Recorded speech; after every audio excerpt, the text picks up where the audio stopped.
ચાલો મિત્રો, આજે ઠંડી રોટલીની ભેળ બનાવી.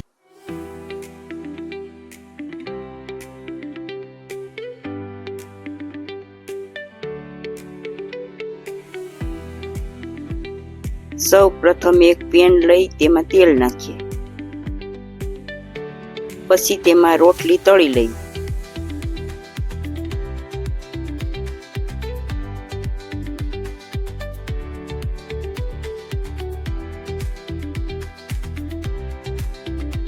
રોટલીના બટકા કરી લઈએ. ભેળ માટે મસાલો તૈયાર કરી લઈએ. અડધી ચમચી મીઠું, સંચળ પાવડર, ચાટ મસાલો, જીરું પાવડર, મરી પાવડર ને મરચું પાવડર.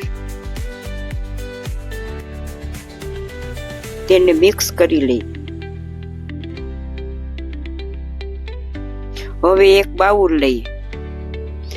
તેમાં રોટલીના બટકા નાખી, એક બાઉલ કેપ્સિકમ નાખી, કાંદા, ટમેટા, તળેલા સિંગદાણા, બાફેલા ચણા નાખી, 2 ચમચી આંબલીની ચટણી,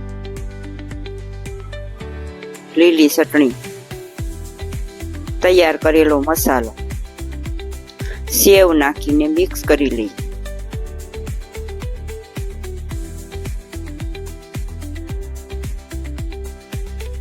ધાણા નાખીને મિક્સ કરીએ.